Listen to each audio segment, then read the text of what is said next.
Wow. Apparently. Let's see.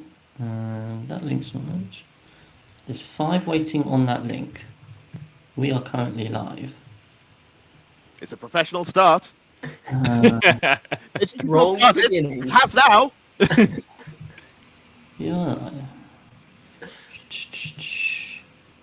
So is it now working? I think it might be working. I just got a notification on my phone, so it seems to be. There we go. If someone could say in the chat and just to confirm it, that would be amazing. Are you able to see the chat, Chris? I can see the chat. Yeah. Why can't I? You do not have. Yeah, it's comments. Is it the It's comments? Yeah, got you. All right. Okay. Jack Tight says hi. Hey! So there we go. Sorted. Thank you very much, guys. That's Seamless, good. like no one will ever know. Reassurance. Right. All right. Should we crack on then? Yeah. Go. Start. Welcome, ladies, gentlemen, and beasts of Nurgle to that 6+++ show. Whoa! I was not expecting that. That was something. I am your host, Tom. We are live, which means this is going to be even more anarchic than it normally is, which is good fun. Very excited to be on. Really excited to have some people actually here and commenting. That means the world to us. That's really, really lovely of you all. Thanks very much. So, who have I got? I've got a little team today. We've been experimenting with trying to have millions of people all at once. This time we've got three of the best. And I'm joined, as ever, by my dear leader, Chris. How are you doing, Chris? I'm very well, thank you. Very excited. You've got your horn sound effect. Oh, Good. mate. You didn't tell us you had that, which was It nice. was new. I knew it was coming. It was Aaron's idea. He was like, I've got a full soundboard here. So you wait. At various points. I think emotionally that's the equivalent of being the Orc player that shouts "Wow!" Just so you know, that's very much the company you're keeping up. Thank you. Other than getting sound effects, do you have any sort of gay or hobby stuff in your life? Yeah, I'm currently painting Iron Striders, the lads' chickens. I say plural. There's one. I'm painting one of those.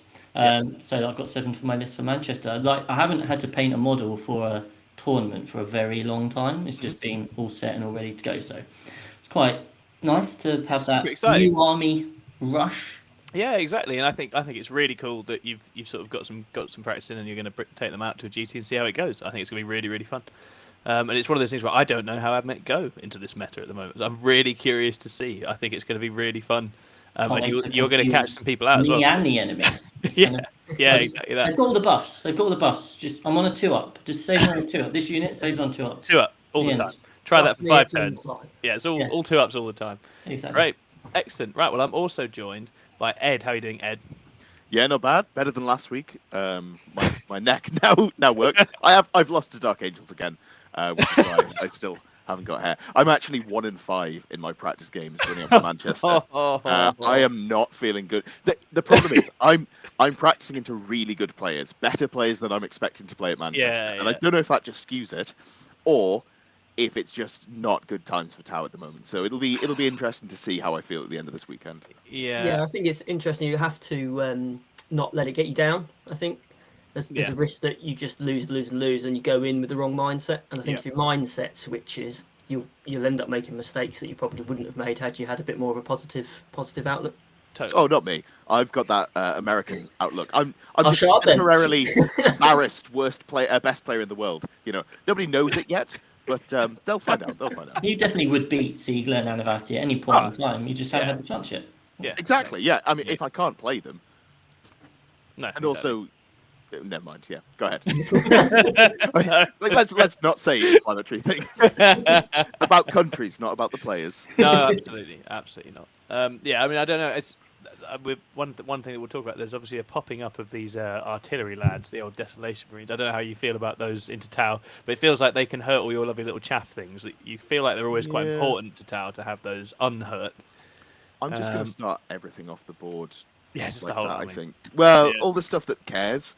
Yeah, the Desolations, it's AP1 into cover, I believe. So the stuff that matters has a 2-up save, so I'm not too concerned. Sure. And the armies that are taking them are Dark Angels, which I'm going to lose to anyway, so it doesn't really make a difference. Yeah, I kind of feel the same about it. I'm still not sold that lots of Desolation Marines is good, but we need to see how it all plays out. I'm really pumped. I'd like to play into it because I want to get a feel for how it goes. But yeah, I've taken the anti-Dark Angel tech out of my list and accepted this is a bad matchup. I'm just gonna, avoid it. Dodge it. Yeah. Absolutely, just dodge the matchup. I'm gonna be a good player and get good pairings, and that's gonna. The divine run. I used to be really lucky like that, and then my luck has run away from me, and now I get really good players all the time, which is fine. I'm up for that, but I miss the luck of the laughing god. It was a good time. I'm also joined tonight by Lewis. How you doing, Lewis? Hello, sir. I am good, thank you. How are you? I am very well. I forgot how to speak there. Yeah, I was going to say, Lewis breaking under the pressure.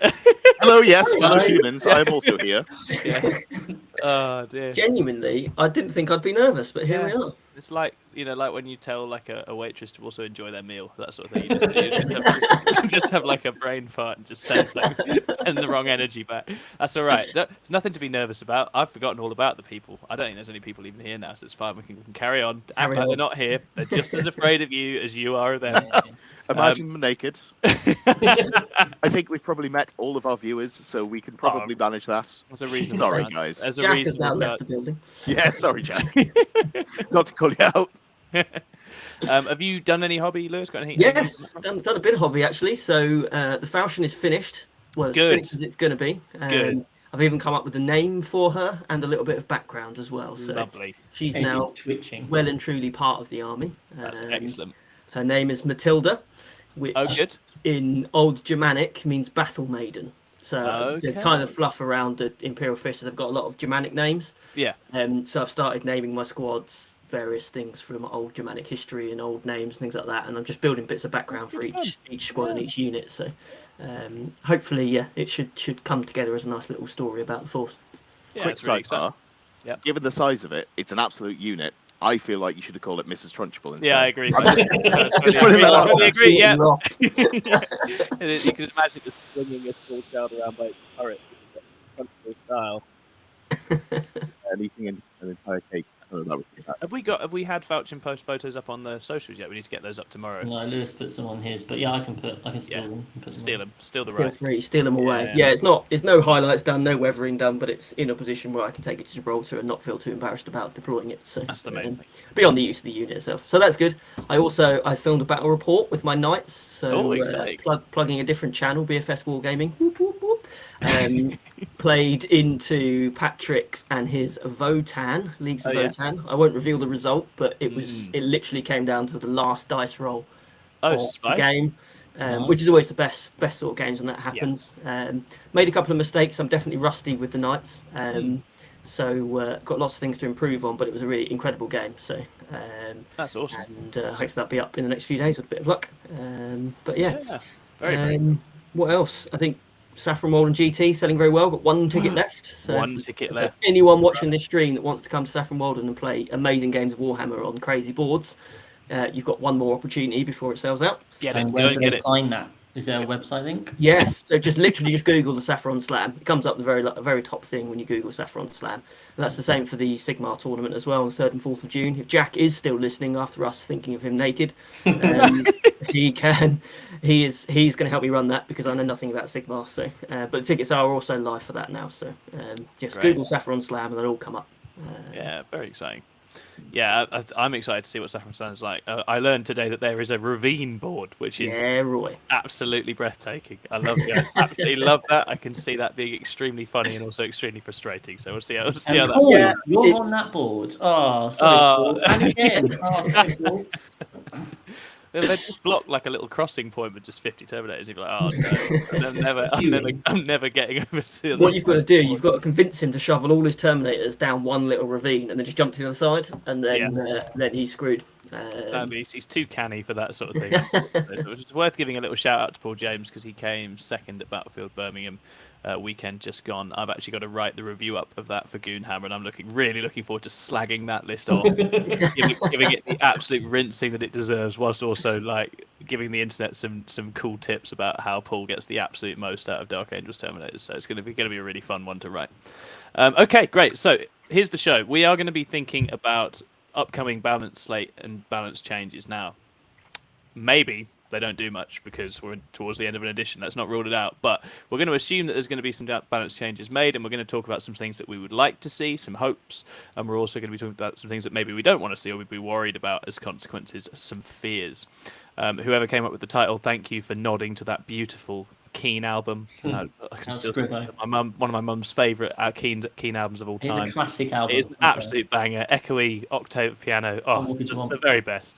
So yeah, that's what we're going to be working with. Then we'll do a little bit of a lore promotion. Chris has got a tactical tip, and we'll do questions at the end. But before we do any of that, Chris is going to demonstrate how good we are at self-promotion by doing some self-promotion. Chris, have you got any promotion you would like to self?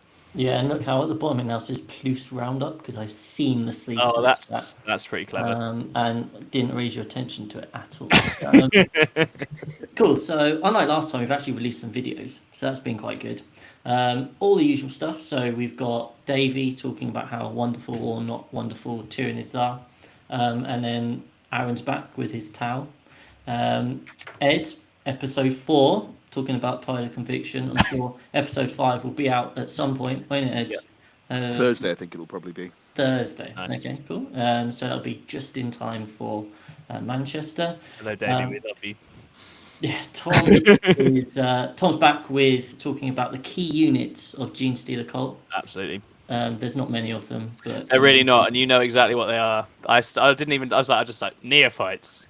Neophytes. Just go and buy 8 boxes of neophytes. Job done. And then hate yourself. Yeah, boom. Quality content. Yeah. Yeah, it's why people pay us the big bucks, right? Yeah, absolutely. We had another State of Play.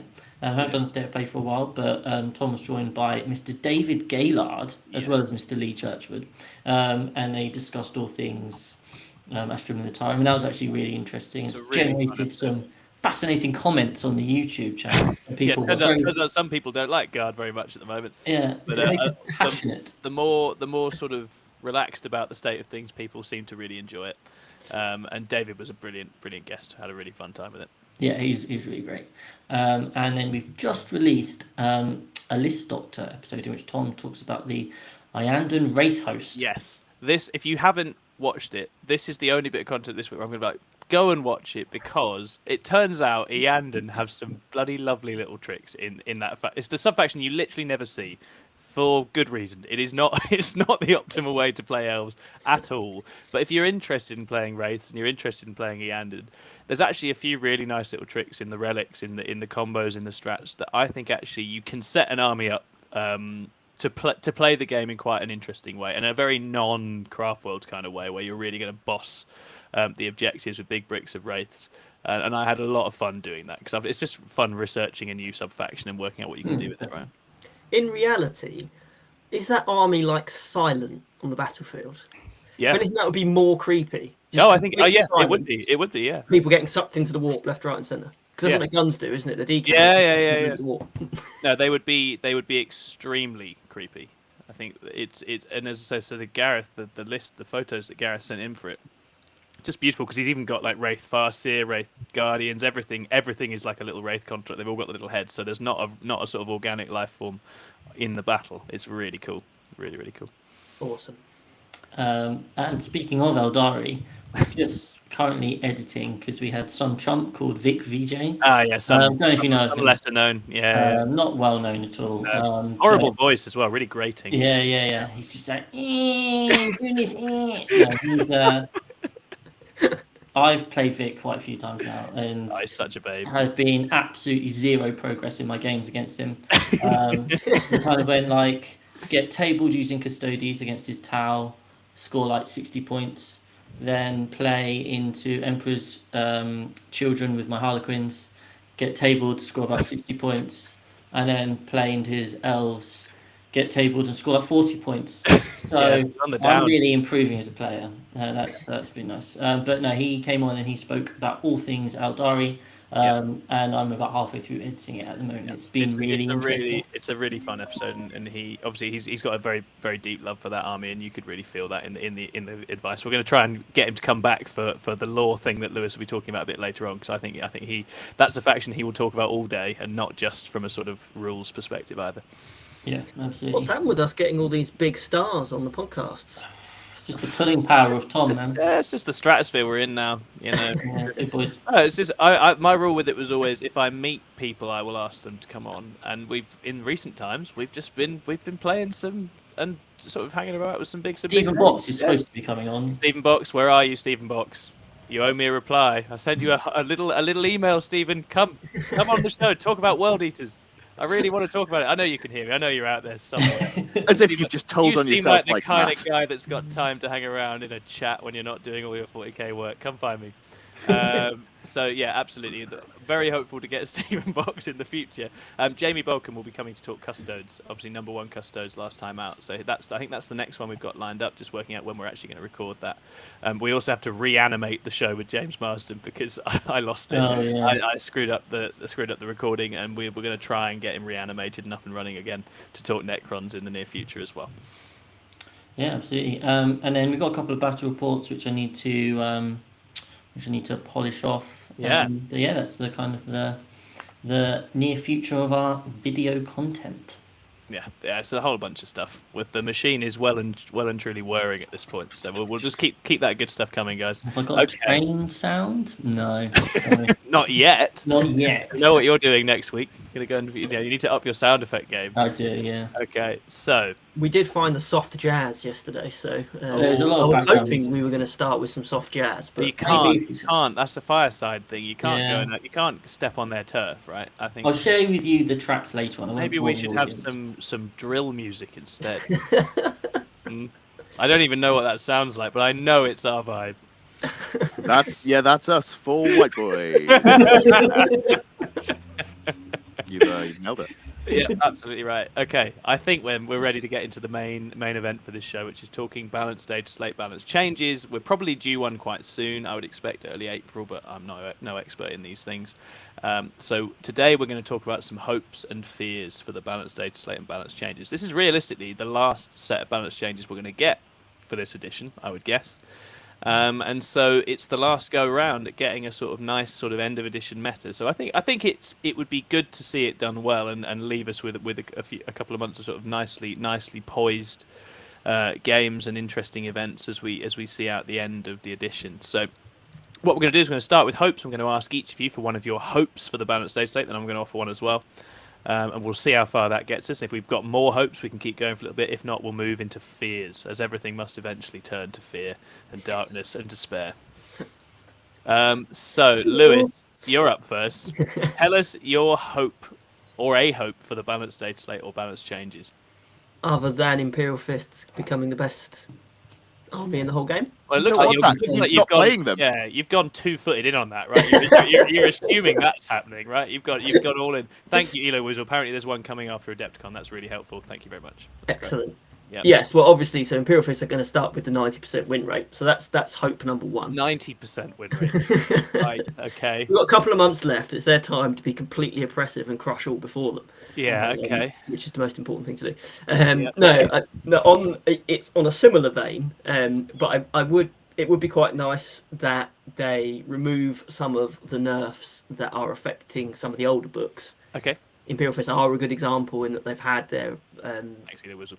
their strength, their damage buff restricted on strength, things like that. So some of the smaller heavy weapons don't get it and things like that. Mm-hmm. I'm not entirely sure it breaks the game to remove some of those.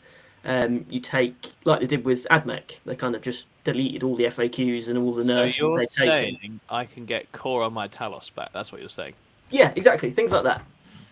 I'd vote for that. Across the... Yeah, I'd vote for that. Absolutely, yeah. I like the colour you're I'm not doing amazing at the moment. No, absolutely. Dark Technomancer liquefiers. Just No. That one's fake. Oh, live a little. Okay. No, Did you play into it? No, I never tried did. it on TTS. I didn't want to go myself. near that. Imagine Dark Technomancering yourself. Well, I couldn't do it to another person in good conscience. No, that's fair. That's absolutely fair. Yeah, I mean that makes sense, right? It does. So, what do you have any factions you'd particularly like to see get those kind of redos or adjustments, Lewis? Well, other than the ones that we suggest, obviously Drukari not doing great, so it'd be really good to roll some stuff back because I think it is a good test what taking things taking changes away does to a faction, rather than adding more rules to try and buff them back up. Because you look at the win rates and you look at Drakari, you look at Imperial Fish, you look at Knights, you say actually they need stuff to help them, but actually perhaps if you take a couple of the nerfs away, do you have the same effect? Yeah. So I think it would be quite nice to see that. Knights have a good one. And I don't know whether this might have just been an oversight when they wrote the codex, but when the book first came out, you used to be able to give the big knights, like the Valiants, multiple exalted courts, which is the paid points upgrades for them. Right. Okay. And that was really great because there were some amazing combos you could put on the Valiant and you could put on the bigger knights. That I thought if you were allowed to do that again, you might actually push them to a point where they become a bit more competitive with the armigers. Okay. And you might encourage people. And I know my knight list has got like 40 points spare. So that would be nice. Do two 25 point up or 2 20 point updates. Yeah. That'd be great. And just give the Valiants a couple of extra things. Like you could give one of them the ability to come on from reserve turn 1 and things like that. So something like that might just tick some of those bigger knights back up a little bit and help them. Yeah. And then try and improve on their win rate slightly without just making the armigers overpowered again. Sure. Okay. Yeah. I think that's it's certainly valid to nibble at some of those old limitations and see what sort of things you unleash. And I guess you want to be careful. There's probably for things like Dark Technomancers probably doesn't need to make a comeback. I'm only joking. We would have thought that about Admech, couldn't we? Yeah, it's true. We never, and no one ever thought that 20 Vanguard being transhuman 2+ couldn't be modified. All that sort of crap that they could do. No one, I think, a year ago, if anyone had said give that back to Admech, everyone would have gone, "Oh, it's going to destroy everything." It's true. It's true. It will this weekend, boys. Yeah. Well, I'm happy to be once corrected. Chris wins Manchester, he'll be showing everyone how it's done. First.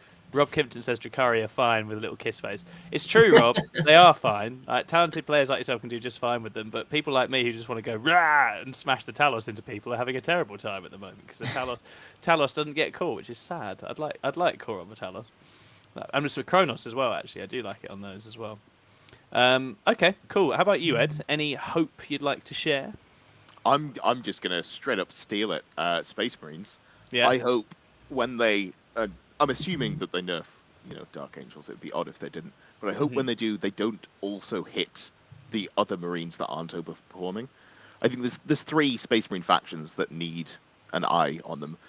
Dark Angels is the obvious one.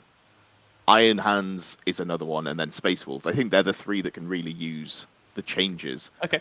Space Wolves. Oh, yeah. You're gonna see. You're gonna see a Manchester. Alex Harrison, if you draw him, will demonstrate. Is he taking Space Wolves? Yeah, I believe so. Yeah, there's a few. I wouldn't be surprised if Chris Radford does very well. Yes. He's obviously been doing very well with Space Wolves before they were an army, and now they're an army. So, have a look at his list. There's a lot of small trade units in there. A lot of very valuable shooting. It's hard to It's just a wall. Yeah, it's super good. As Fairly Sad Panda says, melter guns on legs is a very appropriate way of looking at it. And I agree. Go on, give Silent King core back. Let's see what happens. That'd be fun. I mean, it wasn't broken at the time. It was just weird. It was weird. Yeah. It was I think it's the only character with core in the game. And it's sort of it means he just doesn't turn up now, which is a shame because it was nice having the Silent King at the heart of Necron's list. I think it was a cool look.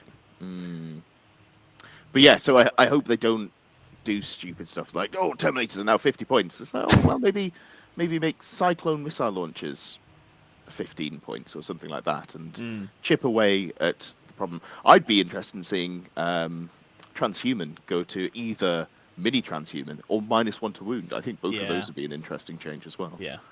I would be tempted to go in that direction as well because it dealt with the last sort of equivalent issue we had, which was the Leviathan Warriors, wasn't it? That was a fix that pretty much got rid of that issue.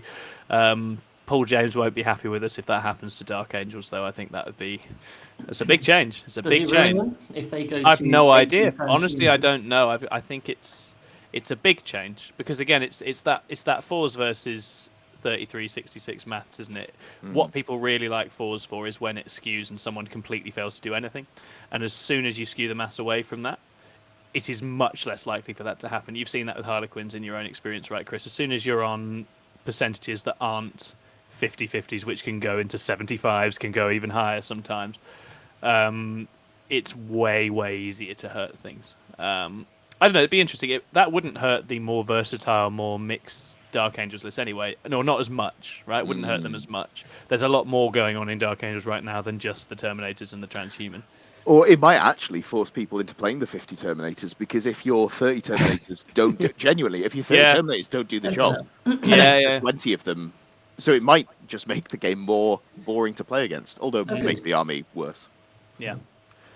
Jack Tight says, I'd like to finally be able to make a Demons list where I don't immediately want to start with 3x5 Flamers. Jack Tight, there's a John Lennon Slanesh list that's about to come up in Competitive Innovations on Friday.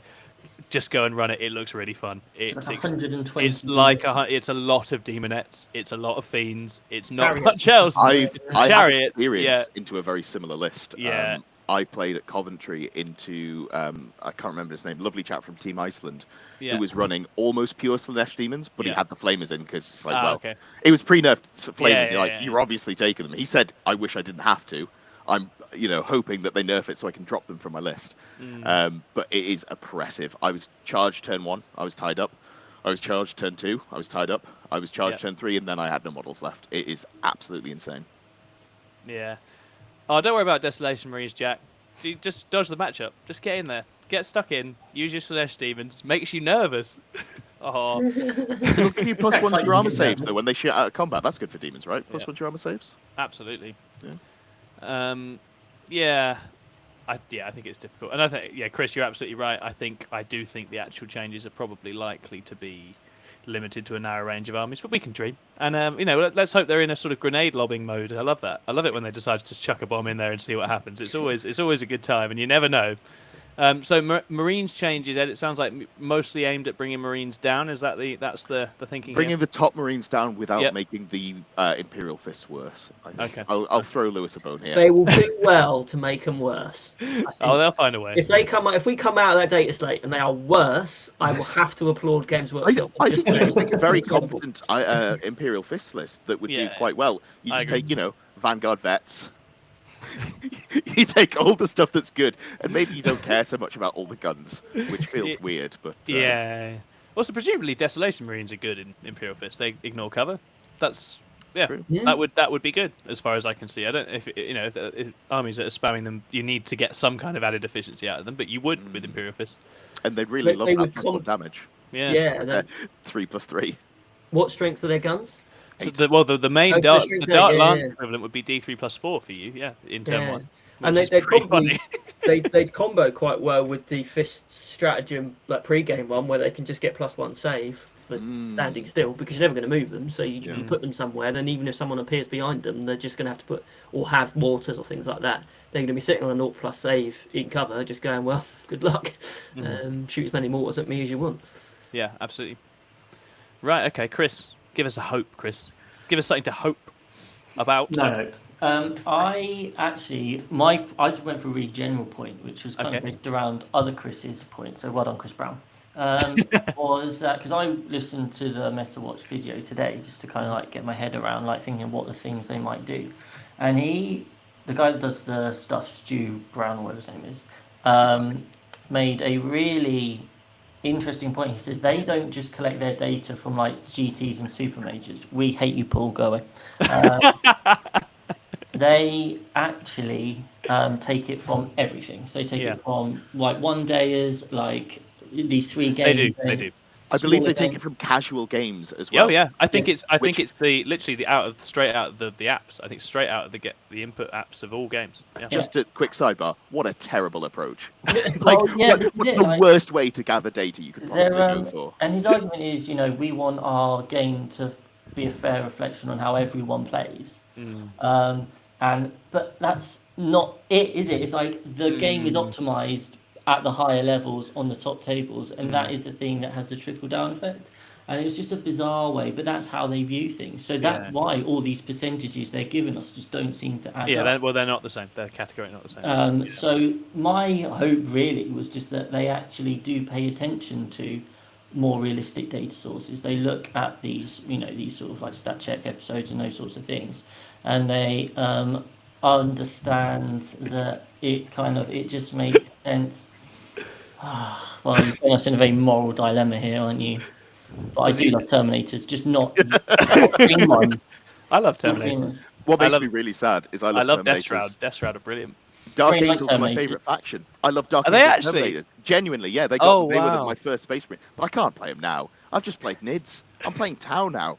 Yeah, I've got, I'll get a reputation. Yeah, it's true. You were. You can't go back there now. Paul wreaking havoc in the chat as it's meant to be. I love it. I can't believe they do it with casual games, because they use this data in theory to update the balanced data slates and points and all that sort of stuff. Which, if you're just playing a casual game, if you're just playing a casual game, I don't know. I'm generalising, but if you're just picking up your codex and playing a game with your mate, you're probably not necessarily paying much attention to the data slate stuff, surely. No, of course you're not. Of course you're not. It's not really. It's not going to have a massive impact on that at all, right? How often do you see someone posting on like a one upvote thread on the Warhammer competitive subreddit? How do I beat Death Guard? My friend plays them and they're unbeatable. At the lower levels, it's not about necessarily which army is stronger. Yes, there are some factions with really strong stat sheets like Tyranids, which would just roll over in casual as well. But it's more about the player skill. When you're playing casually against your friends, one of you is just going to be way better than the other. And that makes such a bigger difference at that level of play. It's not worth exclusively balancing around that level, I think. If anyone does any tips for how we can beat Death Guard, Stuart literally runs us over every single time we play him. So that would be it would be good to get some advice on dealing with that. Because, we have a very, very talented Death Guard player in our team. Makes it very hard work. Great, okay. Yeah, I think some changes to the approach. It's an evolving process, right? They're in the conversation more than they were. You can see why they like their way, because their way the numbers all look a bit closer together, and I think that appeals. Apart from Deathwatch, who are on 36%. Yeah, I should go and watch back the video I did with Mike Costello, where I'm really optimistic about Deathwatch. Everyone was. He's like, I don't know. He wasn't sure. I think he could tell that it was outside of literally running tons of plasma interceptors, which then immediately got nerfed. He wasn't sure what else there would be. I love how the discussion around Deathwatch at the moment is. So how do you break the faction bonus so you don't have to use the Deathwatch specific, your army rule, which gives you can have one turn in heavy and you can have two turns in assault. You don't want that. You just want to be in heavy the entire game, like every other Space Marine faction. Yeah, absolutely. Oh, that's interesting. If you take an agent of Imperium, which breaks the super doctrine. Exactly, There you are. Sneaky. I do have 10 Deathwatch intercessors in a box. Oh, ready to go. Message that. Change your list for Manchester. That sounds 40 like quid, guys. That will do it. What's my hope? I'm going to do. I think. I'll talk GSC briefly because I understand GSC the best. I think I would like to see an adjustment to GSC because they are a little strong at the moment. I can't work out exactly how heavy or how fine-tuned to go with this, but I think from the GSC players I chat about with this, I think we're agreed that industrial affinity is the thing that's currently the most ridiculous about the book, being able for 1/4 of a sub-faction trait to build modifiers on an army which is defined by putting very good guns on guys who are not that good at shooting with them. Making those guys shoot as well as Marines with tons of rerolls is not really good. And I think because we've seen evidence that Pauper Princes can win, Twisted Helix can win, a whole bunch of other GSC builds have placed high in recent times. It would encourage that more, and I think that's nice because that book has some wonderful sub factions. I really like Rusted Claw. I really enjoy Twisted Helix as well. It would be nice to have a nudge to go and try those things and get pushed in that direction a bit more, I think. And at the moment, that cocktail of sub faction traits you can take are just too good for their price. So we'll see how they handle that. I think the other thing is Ambush. I don't like the scoring on Ambush. It feels incredibly easy. I had a league game against a very good Custodes player on the week, and because of the way he positioned very well, I couldn't do anything to score Ambush turn 1, and I could still 15 it because it's just so stupid. It's just so easy to get tons of points across a game that even when an opponent is positioning very savvily to stop you getting it, it's so hard to stop because it's just too generous right now. So I would be tempted to try and put Ambush back to its original scoring as it was in Nephilim, because I thought that was fine. I thought that scored well. But we'll see how heavy-handed they end up being with Genestealer cults going forwards. I think it's hard to know for sure. what direction they'll head in and how heavy-handed they'll be. I think in the MetaWatch they've always been sort of like, oh, it's too small a sample, we don't really know. But I think anecdotally amongst good GSC players, we all know it's a bit good. Nicholas Willingale says, "Make it a 2." Make it is that the incremental level of change that we need though, Nicholas? It might, I don't know, maybe a 3, maybe a 3. I don't know. It's tough. It's tough to work it out. We'll see what they do with it. They'll have something in mind anyway. But that's something I'd definitely like to see, and we'll see. And then obviously give Aberrant's core and make them 20 points because let's just throw the dice. Let's just have fun. And a third attack. And a third attack. Please. Absolutely. Yeah, third attack. Let's just go. Let's just absolutely go. Let's have resurrecting Aberrants in the middle of the board. Everyone loves it. I'd love that to be a thing because then I'd be playing against melee Genestealer Cult. Yeah. You know how much easier it is to play against melee Genestealer? Oh, I've got a screen out. Cool. How far do you got a screen? 24 inches. Yeah, that's the headache, right? That's the headache with so I think we'll see. Hopefully they'll give it enough of a nudge to move people around a bit.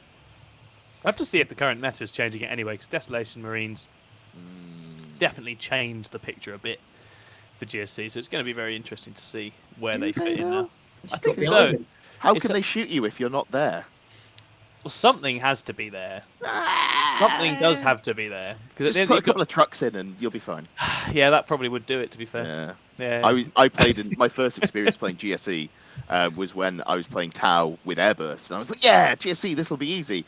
Oh, he's got 4 trucks. That's not too bad. He doesn't have to have his entire army in those. He had his entire army in those. or off the board. And I was like, oh. Great times. Oh, man.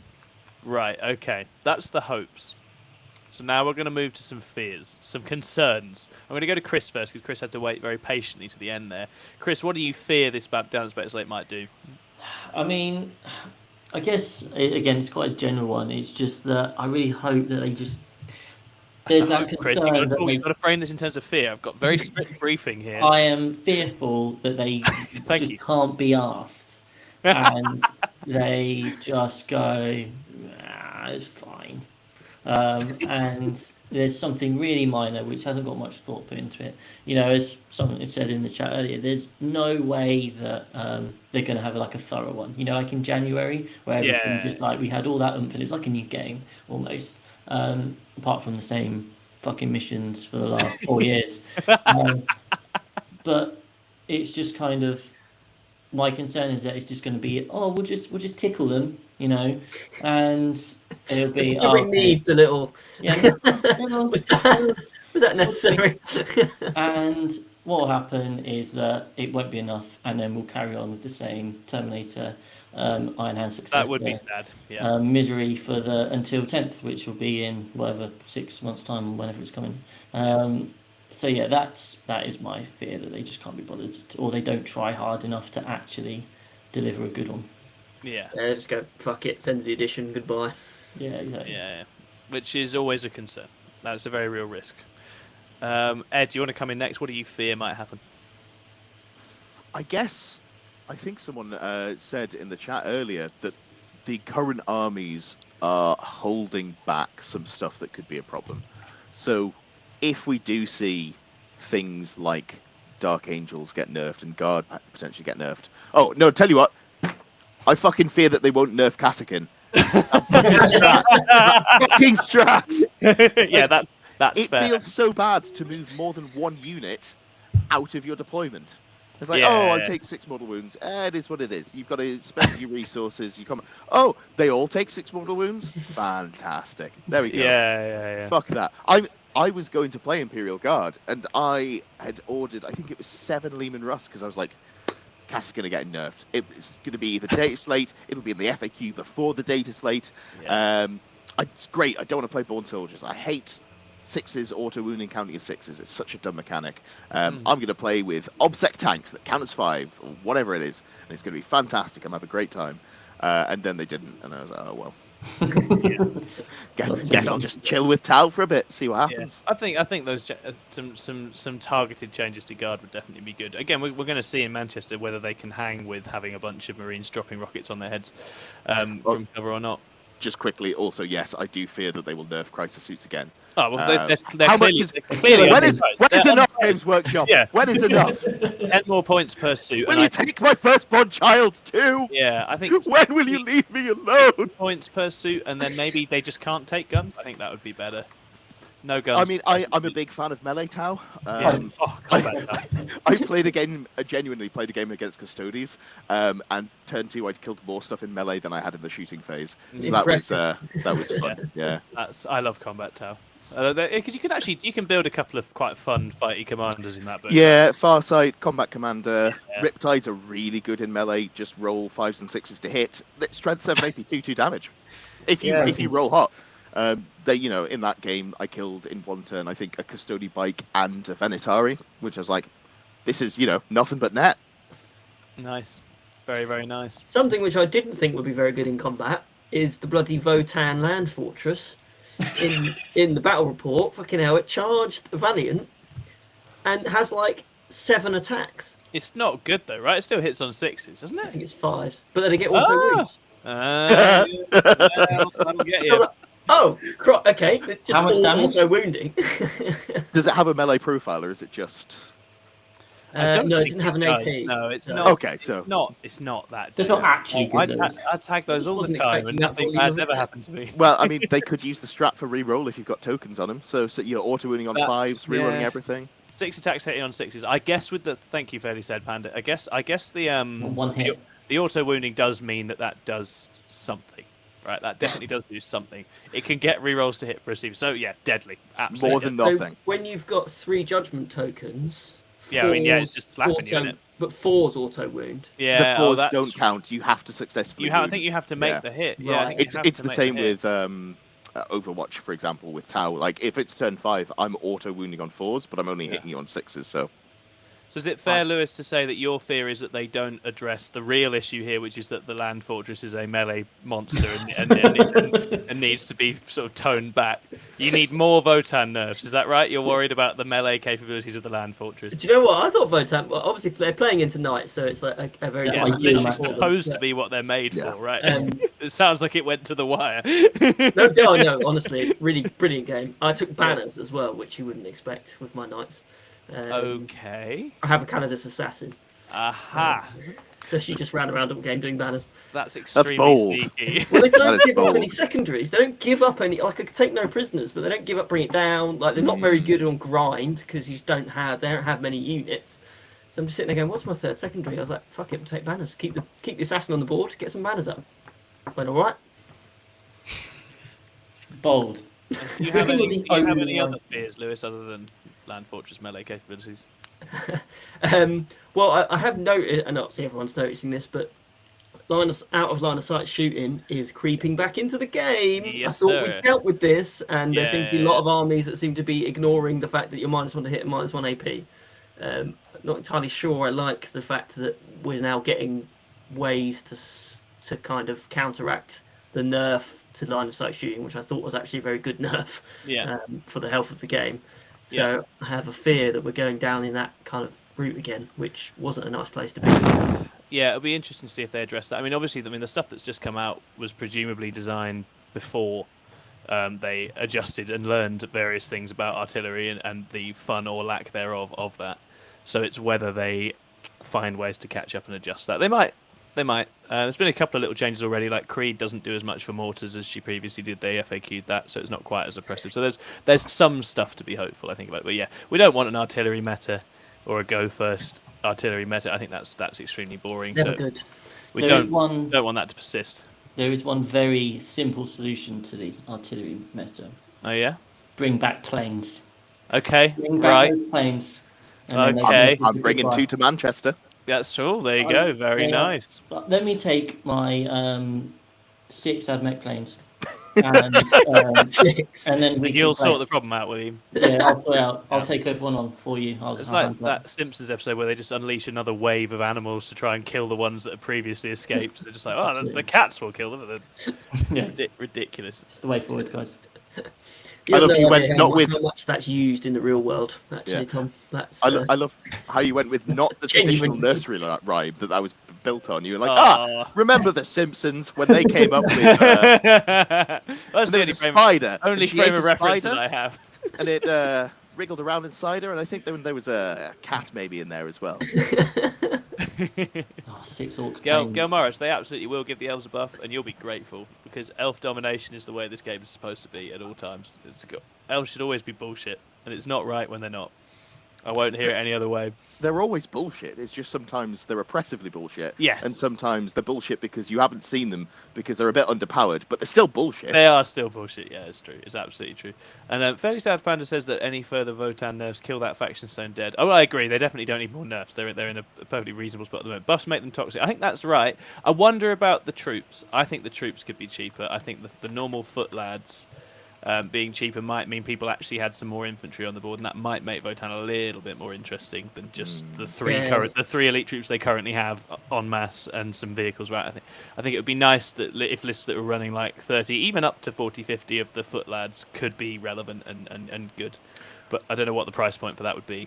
My opponent really did not have a lot of models. There was not a huge amount on that 20 is a good amount. I like it. Yeah, no, you just don't. And that's they've painted themselves into a corner with that. I said I'm having a great time painting mine because I'm just like, and I'll just relax and paint them for 10th because by then they'll have another try and get it right next time, and we'll just see how they go. Honestly, even just the normal dudes with bolters, once you've got 3 judgment tokens on you, they just rip something apart because it's just so many wounds that you just cannot make that many saves. Even if you're on the normal armor, they're just so much damage. Yeah, no, completely. That's it. So you can see why they're expensive. The raw potential in there is terrifying, absolutely terrifying. Ollie, no, absolutely not. We'll go the other way. 1 point. What you can have a 1 point. I like Ollie's attitude. Absolutely, 2-footed tackle that thing. I was just thinking about that. You could change it so because I think 1 is a little too low. But if you score, make it end of game scoring. If you killed 4 units in this doctrine, get 5 points. And it stacks, so you could have all 3 in Devastator. I think that keeps it, so you can actually build around it. But then you still have to kill 12 units to max it instead of 8. I think that takes the edge off, and it's still... Thank you, Ollie. You've got a working dialogue here with Ollie, which I like. I like Ollie. Thank you. I've got to get an intelligent conversation. A collaborative and empathetic attituge to the chat. It's not easy to find. So you don't see that. Yeah, you don't. Look, Ollie, stay forever. You're a very reasonable person. We like that. We're enjoying having that around. Thank you, Random Chatter. Thank you, Ollie. Right. Okay. I mean, I think those are the main things. Is there anything egregious that we've missed? Someone was commenting about Tyranids. I would like to see Tyranids brought back up a bit. I don't mind. I don't know exactly how to do that. I think Gaunt's cheaper. Yeah, I think rolling back some of the points nerfed, I think zone thropes are way too expensive. There's a few little things that I think Nid should have that psychic damage niche in the meta, and I don't want to see them priced out of that. Maybe bringing the adaptives back, the adaptive strategies or whatever it is, letting them choose in the game again might make them more interesting as well. So yeah, it'd be good to see them back out there. Are there any other armies that are in the wilderness right now that need a hand up?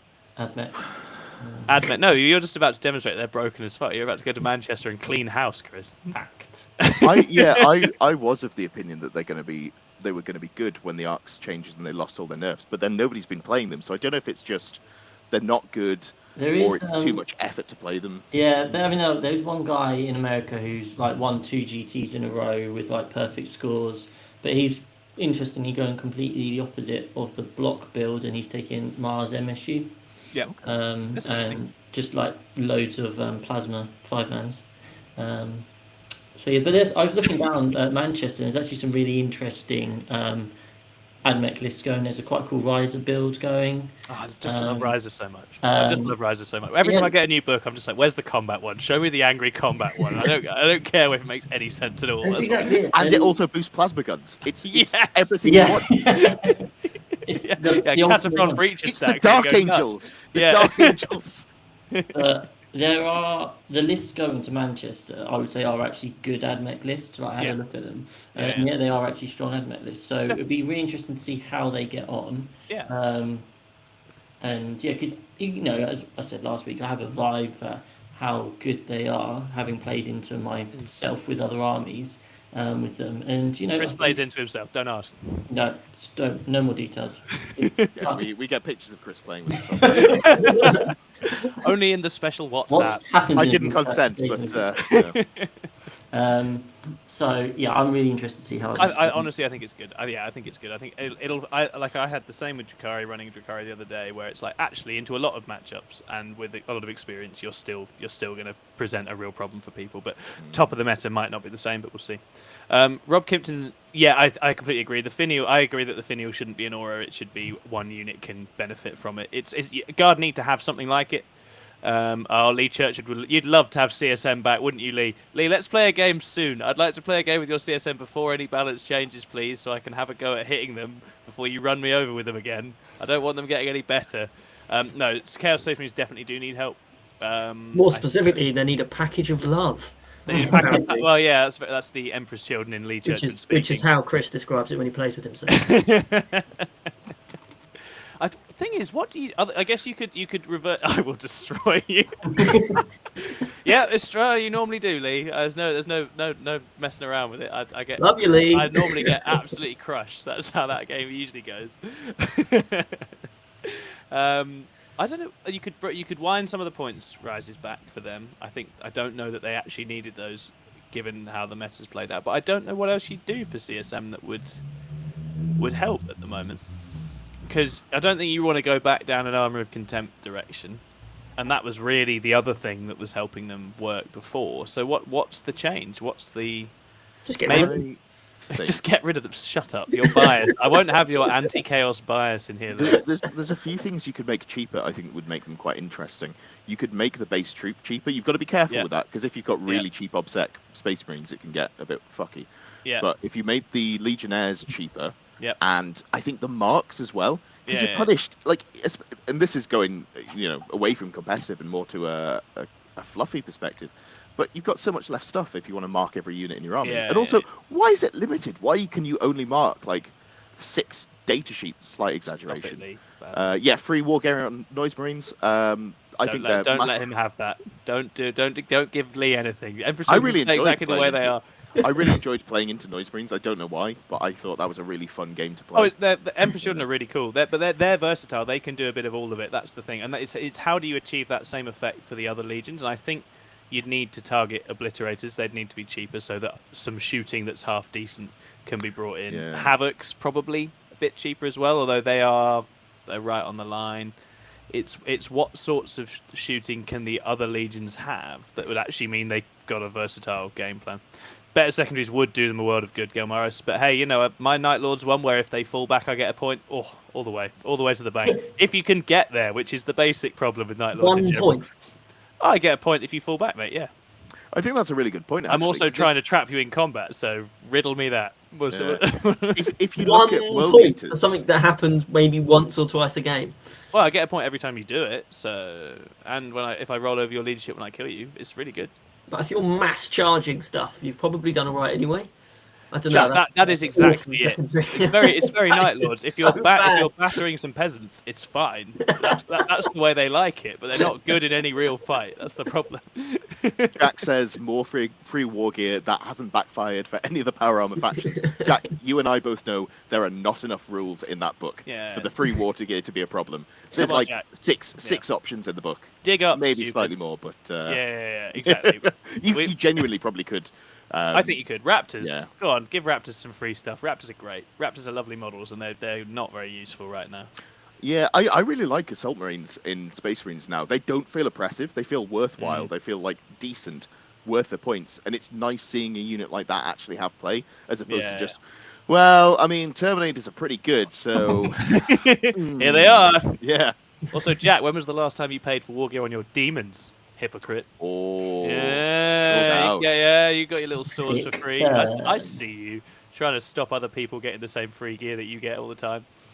Outrageous. The era chaos. Lean into Iron Warriors. Oh, I will, fairly sad. I will. I'm going to be taking Iron Warriors to Saffron Slam, and me and Lewis are going to play an exhibition game where he's going to table me with a falchion because he's going to go first. I can already tell. I'm going to get absolutely melted because we're playing on a board that's like an igloo in the middle and then some trees around the edge. And I'm going to get completely... Whoa. I'm doing fun boards properly. Yeah, no, absolutely. I'm only messing. But the Iron Warriors will be coming out. I quite like them. I think they're all right. But go on, Data Slate. Boost Iron Warriors up to the 9s so I can have a good time with it. Right. I think we've done justice to balance. Balance has been restored. It's restored. Yeah, exactly. We have solved. brought balance to 40k, and the nice thing about 40k is that it will one day be fixed. And worrying about it maybe getting fixed is a really good use of your time and energy. So everyone keep doing it. Very important. I think that's the wrong way to paint it. What you should be thinking is there will be different issues. So don't worry about these issues. There will be something else that's broken. Don't worry about Terminators, because in 2 weeks' time it'll be something else. Oh, you paid 5 points for your Staff of Siege, did you, Jack? Okay, fine. You win this round. I'll get you next time. Do you guys have any thoughts on the rumours of new 10th edition rules? I think this is something for a later show. We will get into this, Chris Brown, at some stage. My understanding is that the rules are going to be changing like a lot, which means conceptually my ability to engage with it and tell you what it means. It's actually very limited, because I think they're going to try and take us into a whole new realm with it. So it'll be interesting to see if it does change to that extent. But I'm in the wait and see camp at the moment. But as soon as I have some more information and some more thoughts, I will, me being me, I will start ranting on, because that's what I do. Oh, and you paid for it. Oh yeah, you buy the sword on your Lord of Change. Outrageous. Buff Nid Gene Sealer, better secondaries, 5-10 points less on zone threats, 5 points on warriors, 1 point. Yeah, I'd have all of those. I would have all of those. What is Mike Porter's list for Manchester? I think it's Dark Angels, Nicholas. I think he's let us down. We thought he was coming over to join us in the GSC camp, but I think he's gone to Dark Angels like Mike Porter. I could never say anything mean about Mike Porter. He's just the best. 30 Terminators. You were the chosen one, Mike. You were supposed to come and show us the way with GSC. How well did GSC deal with Terminators, I guess, is the problem. Because if they don't, then... I don't hate GSC into the Combined Arms Dark Angels. Nicholas has more experience playing into Dark Angels, I think, in recent times than I do, but I don't mind GSC into the Combined Arms, because you can kill all the stuff that isn't a Terminator, and then Terminators struggle to deal with the sheer weight of bodies. Webbers smashed them. Manny, to be fair, had brought Mortal Wound tech specifically because he's worried about Webbers. Webbers do a lot of Mortal Wounds, so that gives you some ways into hurting them. And the secondary game's better. He's beaten them every time. Nicholas is better than me, though, so don't take Nicholas's experiences as indicative of the ordinary man's, because he's just very talented. Yeah, definitely Webbers. You want Webbers.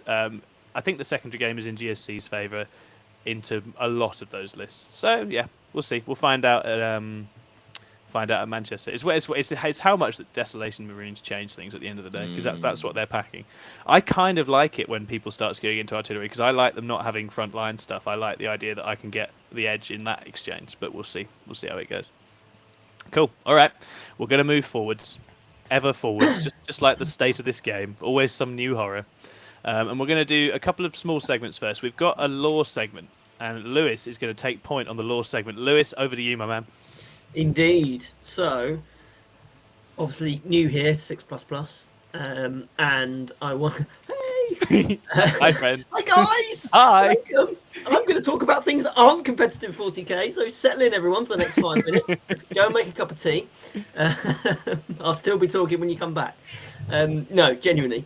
Obviously, there's so much good content on 6++ now for those of you of a competitive leaning, that I don't feel at the moment there's anything that I could bring to the story that you're not already hearing from Ed, even though he's a knob, and the other gentleman. So Chris left at the wrong moment there. Yeah, you're a knob, Chris, in case you missed it. Yeah, I was expecting a fanfare. Sorry, yeah. No, so yeah, I want to do.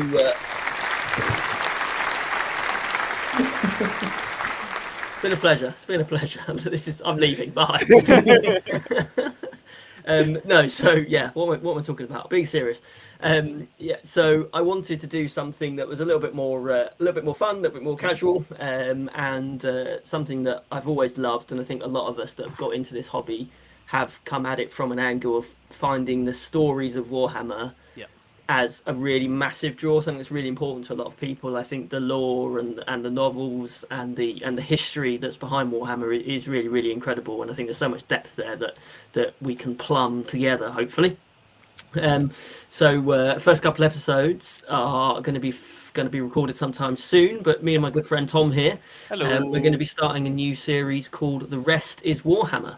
Oh yes. Now that name might well be familiar to those of you who like your history or politics podcasts. The Rest is History and Rest is Politics, two of the top podcasts in the UK.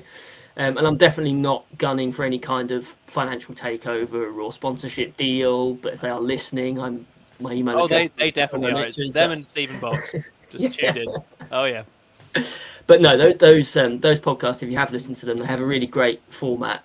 Two people chatting about history or politics and doing it in an informed way. It's not like one of them knows the subject, the other one doesn't, which there are podcasts that do that in the 40k kind of universe already, which are really, really great. But I think for two people that are very knowledgeable on a particular subject, having a good chat, getting into some depth, I think is really good. So I think this Rest is Warhammer podcast is going to be a little space for us to go into the detail of the Warhammer universe, its history, its background, and some of the really cool things that are about in and around this hobby. Absolutely. So that the first episode, probably the first two episodes, having now written it out, is going to be a little bit of a deep dive into how the Emperor makes his Space Marines. So very exciting how he turns what is effectively a small child into an 8-foot tall killing machine in a few years. Obviously quite an extreme process, but what I thought I'd do for this little lore nugget that we're doing right now is I'll give you a little window into the sort of thing that we're going to be talking about, and I'd actually like to describe one of my new favourite organs that are implanted into said little tiny child to turn him into a Space Marine. When I was looking up the lore and reading into this, it's not an organ that I realised that Space Marines had, and I think it's an organ that they definitely need to be making more use of in their battles because it's really bloody useful. Killing me, right? I have got to say, careful if you see Lewis at night in a dark alley. My favourite organ that I didn't know was used. That is the most serial killer thing I think I've seen anyone say for at least 3 days. Right, Lewis, tell us what your favourite organ is. Let's have it. So my favourite organ is called the multi-lung, which you may or may not have heard of. No. Now, this is a lung that's just fitted in addition to said tiny child's normal lung, and the multi-lung actually allows a Space Marine to breathe underwater. Ooh. So they actually can sit under the surface of water and just breathe. It's like a set of gills. Oh, that's amazing. How mad is that? And how has that never come into any lore? Like, where the hell is that in the lore? Yeah. Why have we not had full-on Pirates of the Caribbean style Space Marine army walking along a seabed, appearing behind an enemy and just opening up with bolter fire? Uneducated question here, genuine question. Would the suits not do that anyway? Does that ruin the picture? Yeah, sorry. It's possible, power armor, can't you? Yeah, it's possible that power armor would enable them to breathe underwater. And you actually don't get very many sort of bits of combat or sequence in the lore or the books that I've read. Where, like, what happens if a Marine gets taken out their armor, has to do combat without their armor? Does that happen? I'm trying to think of a book or a series where a Marine has to do combat without their armor. Yeah, no, I mean, it's such a process putting it on as well. They have to go through those rites and incense burning and all that sort of stuff, that hippie stuff they have to do. So, okay, well, that's a very good point, Ed. So basically now what we're talking about is a naked Space Marine army. Ela Woozle has replied to Ed and said it's for all the Marines who take their helmets off. Thank you, Ela Woozle. That's what I was thinking. Absolutely right. There's the tons of Marines that take their helmets off, and what if they have a little slip and fall in some shallow water? And if you I can't get up. If you make Space Marine models with no helmets, I hope you roll 1s and 2s on your armor saves, because that is...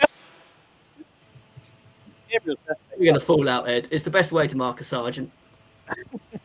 No. And actually, to be fair, the Imperial... Morris said, apparently, that in 5th Ed Space Rules book, there's an underwater fight against some Tau. That's amazing. I love that. People, right? That sounds great. The Fish People versus the Fish Marines. But no, I think you've modelled yourself, Ed. You've modelled your haircut on the Imperial Fist Space Marine. I look like every Space Marine head that's been sold for the last 25 years. Take the hell that off. It's like, oh look, it's got a little bit of hair. And, it's going to paint you up with some Gulliman flesh. Yeah. Again, another serial killer statement from Lewis. I'm not sure I feel safe. No, that show is going to be really fun. The rest is Warhammer. Will be coming to you soon. Lewis and I are really excited to start recording it. And so it's an aspect. We've got a bunch of quite creative and, dare I say, even some narrative players amongst our wider team, and it's nice to sort of engage with all aspects of the hobby and have a good time doing it. So we'll definitely do that. I look forward to making Lewis talk about Night Lords or Iron Warriors every week forever, because I'm sure that's exactly what he'd like to. Talk about how much failure they are. I have got to say, Hilo Wazzle is absolutely correct. The best way to mark a sergeant is to have a helmet on the head and a helmet on the belt. That is what happens. Yeah, that's the way that goes. Yeah, absolutely the way that goes. Helmet on, or you can stuff a cowboy hat. Yeah. I want to see it. Alice Gwynn is right as well. Like the Carcharodons absolutely would be the ones you'd be looking to for some swimming. Water would be quite a fun dimension to have on a battlefield every now and again. A bit of a little lake or a river or a pond or something. I don't know. That'd be quite interesting. If you fire a plasma gun underwater? That's a good question. Steam, yeah. Brilliant. It gets hot when it gets hot. Great. Steam with nowhere to go. And I'll let someone who understands thermoneutronics better than me work out what the fuck that does. I am not that man. No. Anyone in the chat understand thermoneutronics? We don't cover that. I don't think that's a word. I think I've made that up. No, we don't. Skim crack grenades. Love it. Absolutely love it. So good. So good. Okay, right, we'll move on to our next segment. We've got just the tip for you now, and Chris is going to provide a little bit of knowledge. Chris, what is your tactical tip for this week? I'm going to share my tip with you. Oh, God. Oh, you missed out when we used to do this. It was just like it was extremely silly. 6+ OnlyFans when? Paul James is in charge of that. Yeah, he's been promising us an OnlyFans for a long time. It's been a while now. Yeah, he'll have time to once they've nerfed Dark Angels and he's not going to events. He won't want to play, will he? No, he will. He'll take the Terminator armor off. Paul was running them anyway, wasn't he, the whole way through? All through. He's committed. So this was quite a simple one really, but it's just based around the idea of pre-measuring. I think when you first start learning to play, obviously you're just like, right, how far do my models move? Cool, right, what can I hit? Let's measure out and see what I can reach. Or not when I played Tom once upon a time with my Ultramarines, and I just redeployed my army in a vicious alpha strike. And he really did. And then went, right, I'm going to shoot all your stuff. And he went, well, what's the range on your dreadnoughts? I was like, I don't know, because I've been playing AdMech, which this was like a year ago. I was like, everything's like 40 inches. He was like, no, it's all like 20. And what I actually did was redeployed my army into shooting range from all the Wraith D cannons or whatever they were. D size. That was good times. Really enjoyed that game. That was really fun. It never made it to YouTube, so that's a relief. No, that one didn't. I don't know why. It's a shame. It was I really enjoyed that battle report, but I did get to absolutely batter you, so it's a shame that it didn't make it. Yeah, devastating. Yeah.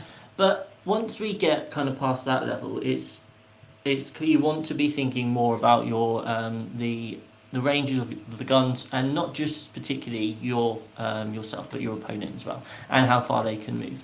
So in terms of pre-measuring, let's start right at the beginning, even like before the game, talking to your opponent, find out what sort of ranges they've got. That's going to then factor in how you deploy. Like, especially these out of line of sight shooting. I don't know, like if you're playing Eldar and they have a 24-inch D cannon, which can fire out of line of sight, well, you want to make sure if they're deploying on the line, you don't also want to be on the line. You just want to be just like behind and that sort of thing. Then, as they're deploying their units, you want to be thinking about, how are these ranges now? What can they reach to you like turn one in terms of advances and charges and all that sort of thing. Potential line of sights. Be thinking about what they can do in their first turn if they go first. Don't just assume you're going to go first and everything's going to be kind of great. Make sure you've got all your auras ready. So, for example, with my AdMech, I'm going to need to be thinking about where the things are, because not everything travels through data tellers, unfortunately. So sometimes you have to have like things within range, like 6 inches, 9 inches, 3 inches. They're all over the place. So just make sure you know those things, but make sure you're kind of measuring them out. Yeah. And then when it comes to your turn, obviously you've deployed thinking about where your first turn is and where you're going to move to. But as you move, make sure you're thinking about what your opponent can do and where they can move. And I think it's a really good idea to dice it out. So I was playing a game on my table, Custodes versus AdMech, and the Custodes had some Venatari. And so I was dicing out where the Venatari could go. just so that I had that visual representation, so I could move my units into like kind of the spaces to make sure the charge would be like a 10-inch charge or whatever. And I knew, because I knew the Custodes player pretty well, I knew he probably wouldn't take on those 10-inch charges. So it's just kind of like addressing those sorts of things, thinking about, well, how far do I need to be, where do I want to be, and where are they most likely to move. I know whenever I go to a game, and as soon as my opponent starts measuring out where I can go and all those sorts of things, I'm like, oh, damn it. You have to think in this game. Oh, Yeah. So it's, even if you have no idea what you're doing, just start doing it, and your opponent will immediately get worried. But yeah, and it's also thinking about like their key shooting units. So, for example, I'm going to keep harping back to Admech, but my Iron Striders, for example, I'm going to want to move them, but I want to be shooting with them, but so that I can't get hit by their anti-tank into my Iron Striders. So, right, where is their anti-tank? Where, if I can't shoot them dead first, where's their anti-tank going to be able to go? What angles are they going to have next turn? And it's just that little bit of planning. Plan your movement phase. I think when we get tired or as the game goes on, or an event goes on, either way, you kind of just fall into, oh, I'll just move that here, and hopefully I can not really be seen here. But you haven't actually measured. I know I've done it all the time, like Tide of Conviction, that middle kind of like L. I'll shove my unit in there, and they probably won't be able to see when they come down the middle, and then they come down and they're like, right, I'm going to shoot you, and I'm like, oh, should have measured it. So, and also at the same time being explicit. We spoke last week about intent. Right, I've moved it here, you can move here, that means you can't get line of sight. Do you agree? And it's just like having that kind of like conversation, I think really helps. That's a really important point, actually, with the knights in particular, because moving knight bases is quite tricky because they're long and thin. So when you start measuring, as soon as you pick that knight up and move it, it's any hope of trying to measure where it came from or anything like that. It's just gone. Yeah. So it's really important when I'm measuring my knights is I say, right, I'm going to start at the back of the base and the front of the base, and I'm going to go here, then I'm going to go here, then I'm going to go here. I think I can get the front of my base to this point. Can I then see you? Mm-hmm. And then you can get that sort of agreement going, and then I can just pick the knight up and put it there once we've agreed where it's all moving and how it's all measured out and things like that. And you can plan that in advance, but it's really important to do that. I think also as an opponent, it reassures me that you are measuring properly. Yeah. I think we've all played people where they're just like, you get a tape measure, they reel out the tape measure, they go, cool, I can go there. They then pull back the tape measure, pick up the model, and then stick it roughly where that thing was. Yeah. And you're like, is that really the right distance? Yeah. So I mean, you can you can end up helping each other. I have this in games all the time where it's like, all right, you want to I'll just pop a dice there for you. I'm helping you work out where you're going, etc. Because it's often easier to do that with two eyes on it rather than, one person. So exactly, yeah, it's a collaborative game, right? So and it's just those sorts of things. So I think in your next game, just be like, right, your first turn, where can they move to? And just dice it out, even if it's just a practice game, and just see if that helps you kind of visualize things and that sort of thing. Yeah, I love it, especially for visualizing the opponent's counterplay. I think that's something that it's really important to start getting in the habit of. Is as you're playing the game, one of the things you're supposed to be doing is anticipating what your opponent wants to do and how they're going to do it, and only by actually seeing what their movements and threat ranges and options are you going to be equipped to do that. So, and it gets you in the habit, doesn't it, of thinking, well, what can the different units on the other side of the board do? How can they respond? What are the sort of counter attacks and counter shooting options here? So yeah, great bit of advice. Really, that was my tip. I hope you enjoyed my tip. Thank you. Do you want to do the horn? You do the horn? What, do the horn for my tip? Excellent. This is my.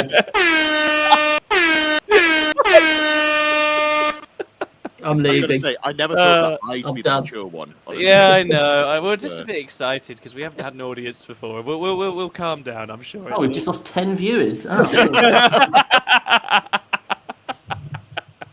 Right, we're going All of to them. move to do some podcast questions, and then we will call it a day. Obviously, we're going to be reading off the existing podcast questions and stuff from the Discord.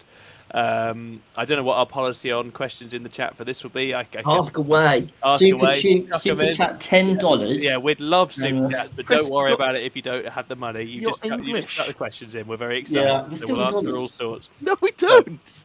It was. All Give us real money. $2. We can't spend dollars. Well, all the money I get on YouTube. I'm going to start things off with this absolute doozy of a question from Chen. Question for next podcast. If you were forced to choose just 3 faction stratagems for your current army to use alongside the core stratagems, what would they be? You literally get 3, guys. This is actually a really relevant question because the Gibraltar GT, we are limited to 5 strats for your army. That's tough. I haven't worked out whether that needs to include command re-roll and interrupt. Oh yeah, Like you want clarity on that. Anyone want to go? Anyone know? I've got my 3. Yeah, what would you use? For Tau, Strike and Fade. Yeah. The one that nobody likes to see. Yeah. Savior Protocol. When you fail a wound, you can kill off a drone. Yeah. And then the third one being Repulsor Field. Yeah, that's the charge extender, right? I want you to not kill me, and then I will just kill you. Yeah, makes That's sense. Yeah, makes lots of sense. got my Imperial Fist ones. Go on then. What Because I've obviously already had to what do would you this. do for Imperial Fist, Lewis? So combat revival because I've got the Centurions, so I need to bring one back. Yeah. Bring it back. Shield Unwavering, which gives you put it on an objective, +1 attack, +1 save within 3 inches of the objective, which is really nice. The third one, I'm torn between Auspex Scan, Tank Hunters for +1 to wound, or Smoke Screen for -1 to hit. Ooh. I think Smoke Screen's got to go because it's just on the falchion. It's not. You can't use that across the board. But the falchion. Yeah, but when it dies turn 1 before you get to do anything, he then has 2 stratagems. A long game, isn't it? 5 turns of not actually being able to use it is a long time. Yeah. So, yeah, that's fine. So I think I'll probably take Auspex Scan because it does really restrict Pretty good to demons have. and GSC that want to come in and charge. Yeah, that's fair. That's very But +1 to wound is amazing on the Centurions, so yeah. tricky. The spirit is very nice on those. I think for the It's GS limited though, isn't it? Just to vehicles and buildings, that thing that everyone takes. The +1 to wounds on vehicles, Yeah. yeah, but obviously, Yeah, so yeah. But normally if with the he Centurions, goes up into the Noctilith Crown meta, he's going to absolutely demolish it. There's genuinely a Tau list that went, I think, either 4 and 1 or like 1 or something that ran I Tidewall. I wrote on it for competitive innovations. There was a Tidewall in there. I definitely read that. I support everything that you do, and I love you. I've played against a Tidewall. It's good. It's good. No, it's not. It is good. it's a 5-up Invan Rhino that you can shoot out of. It's great. It's really annoying. I think that's fun. Yeah, How many but points is it? where do you deploy it? I suppose there is that. Over 3 inches away from terrain.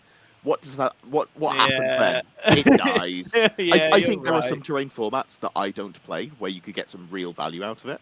Player placed, if you can leave yourself a little pocket that's just super safe to start it off in, and then when you move it up turn 1, turn 2, it's tankier. Great. I think there's probably some play with that. But if Would you've it got to fit hide in it behind strategic little reserves? ruins. Could you bring it on an edge?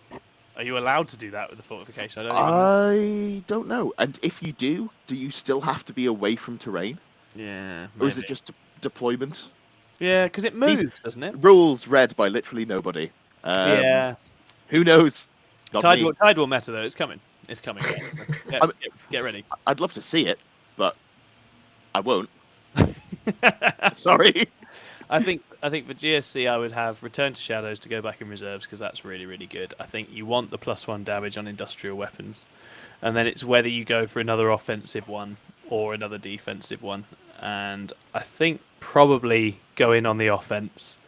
And I'd have to choose between Pure Strains and Atalans, and I think I'll go for the flat 6 shots on the demo charge on the Atalans. That is really nice. So brutal. It's so brutal. But limiting the Pure Strains, I'd have to sacrifice the auto 6 advance on them. That genuinely does hurt them. But it's tough. GSC was a wonderful book for stratagems. You just got so many really good 1 CP strats. So, yeah, really, really nice.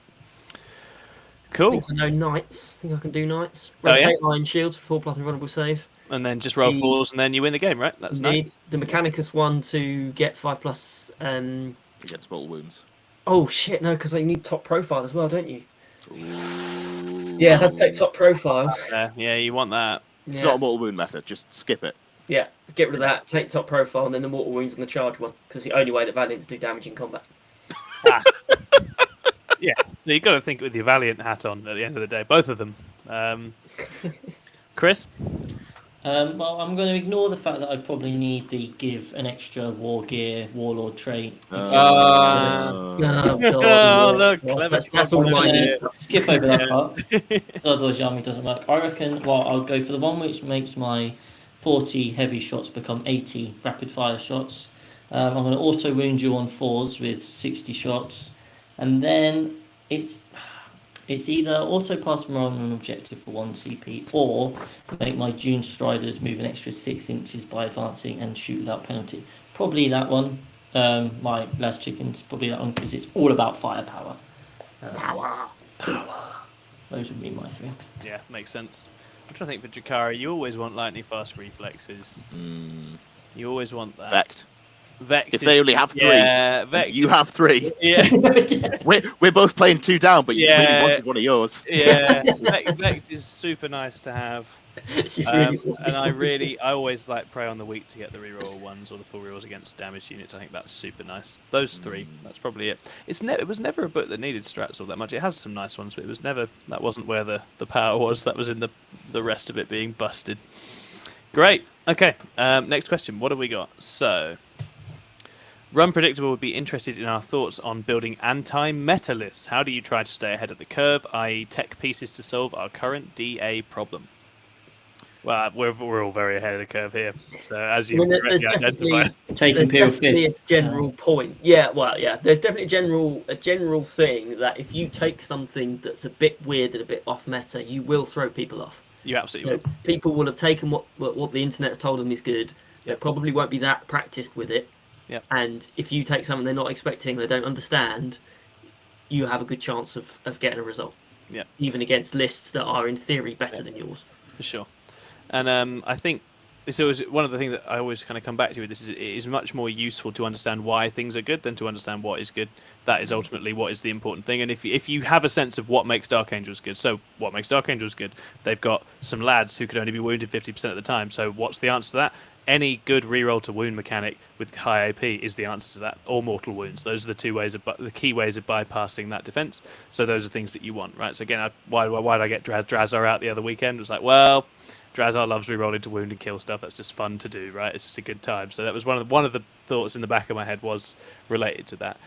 I think building solutions in is a dangerous game though, and I would caution you don't want to build entire lists specifically for one army, because I can guarantee then you just won't play it. The game's too diverse. There's too many different lists out there that if you compromise on what your army is good at, and that's a risk when you over tech or over design for a meta problem.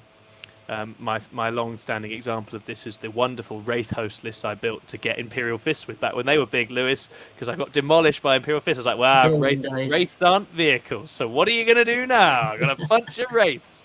And that list wasn't very good. And I never played Imperial Fists anyway, ever again.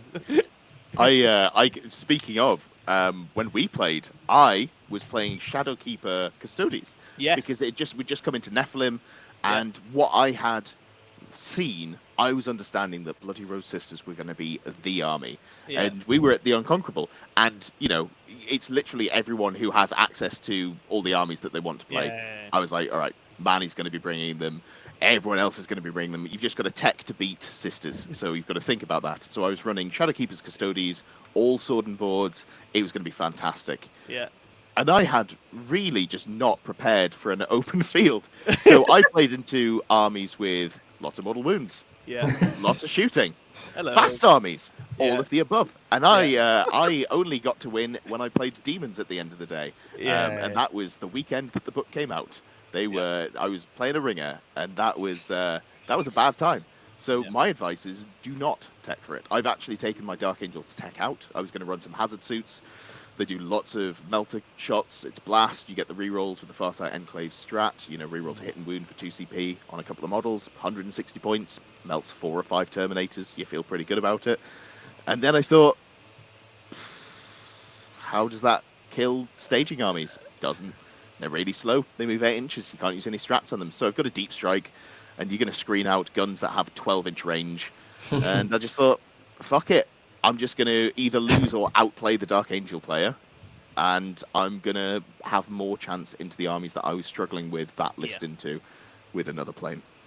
Yeah, and I think that's the important thing, and I think it's almost a little bit like the sort of pairings matrix that people use for teams. There's a degree to which tech in your army, if you're like, so let's take Weber's, Nicholas's example earlier on. Weber's good into Dark Angels.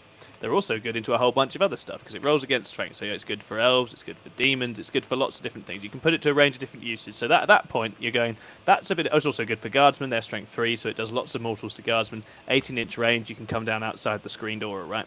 So at this moment in time, you've got a piece of tech in that army that is very useful for a whole bunch of matchups that are very common, at which point you're like, great, that makes sense. And I think that's what you have to do when you're building lists at the moment, or all the time would be my advice, is when you're designing lists, think about a whole range of the armies that you have to deal with, and think if it can pass those tests, and you're like, this is something that's very useful in a whole range of these important situations, then it's good. But if it's like, I can get Dark Angels, but I'll get run over by everything else, it's probably not worth it.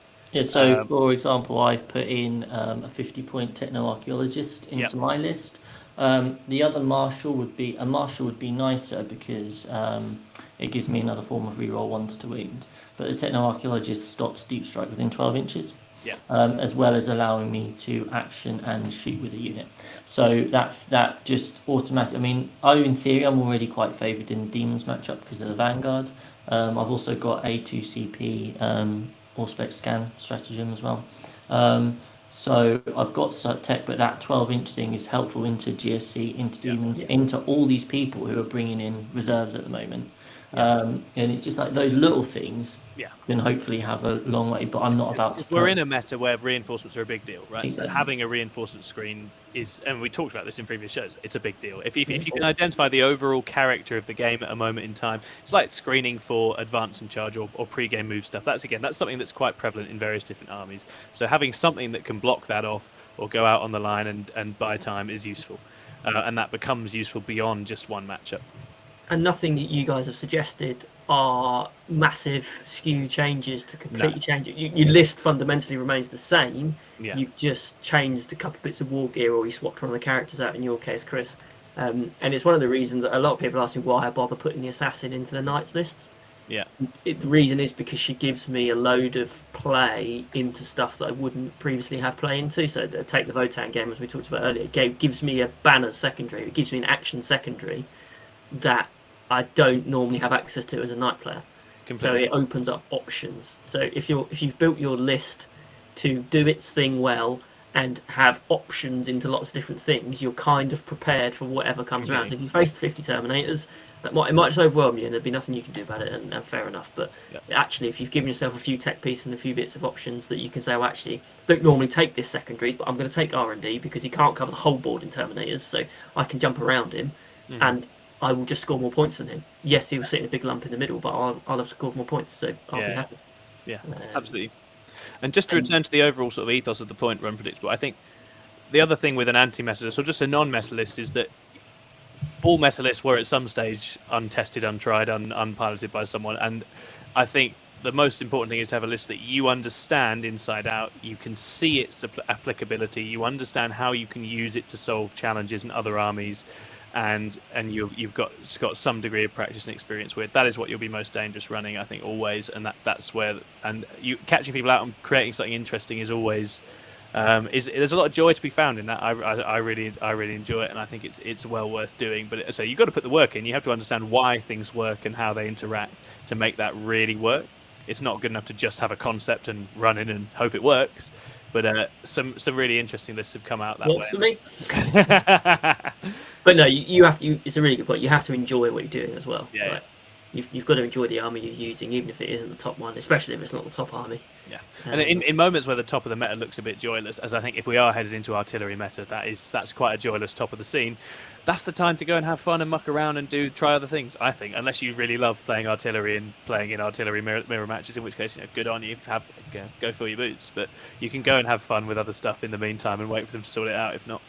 Right, Paint Celestine is curious how we adapt our lists and develop them from initial conception. So I think one of the key things to do here is have your initial concept and start practicing with it, start using it.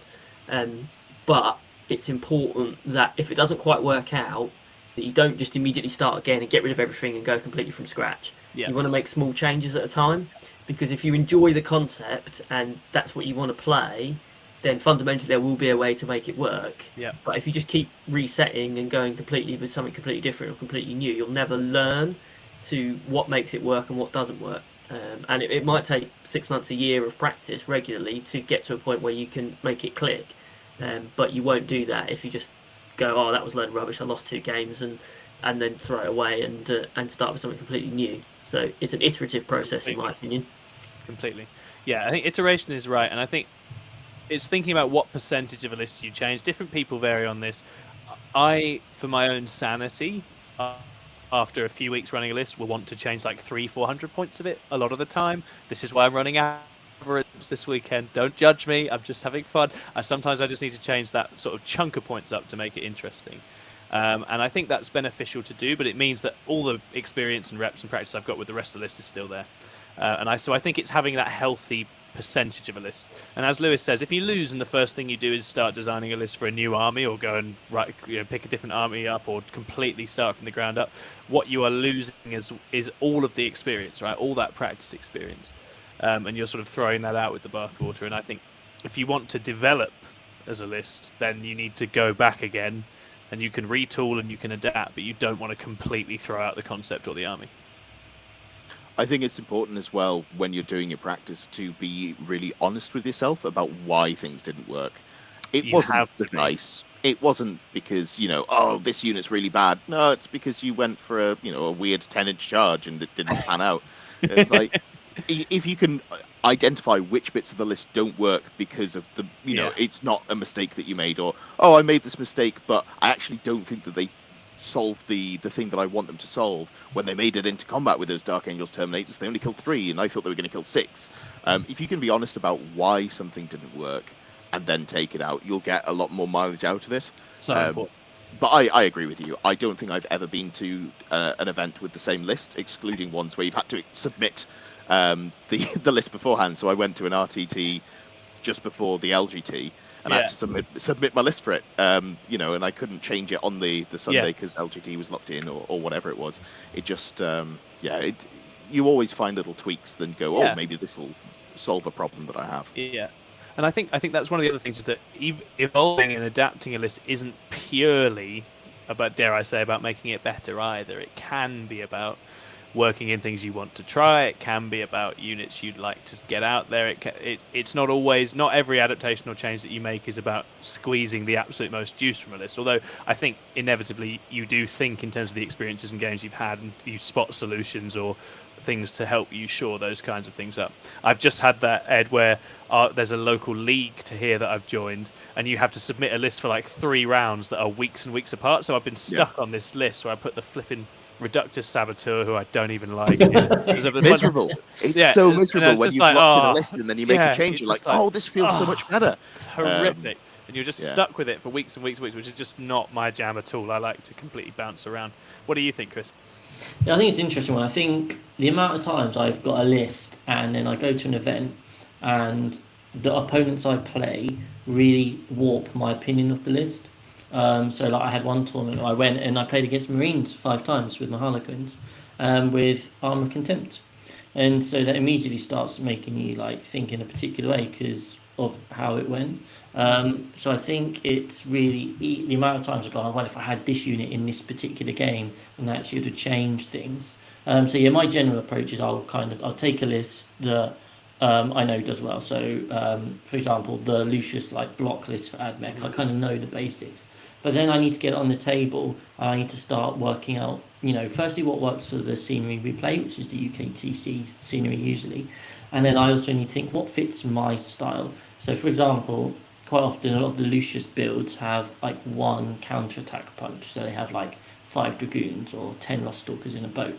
I don't like that. I don't like having only that one thing. So I've rearranged some points. So I've got 2 7s, and that just suits me. I like having a 5-man, a little 5-man, just in that boat. So it can sit on my home field objective if that's going to be necessary, or it can be in a boat to jump out 3 inches plus or plus another 3 to go steal an objective. I just like that. I like having lots of little units. I've got the Harlequin in you, Chris. Exactly, yeah. Like I've tried playing Grey Knights, right? I've never played them before. I tried using my Grey Knights into the AdMech, and I was like, I'm just going to play them like Harlequin. So I'm like, right, I'll go throw that 5-man interceptor away, go throw it up.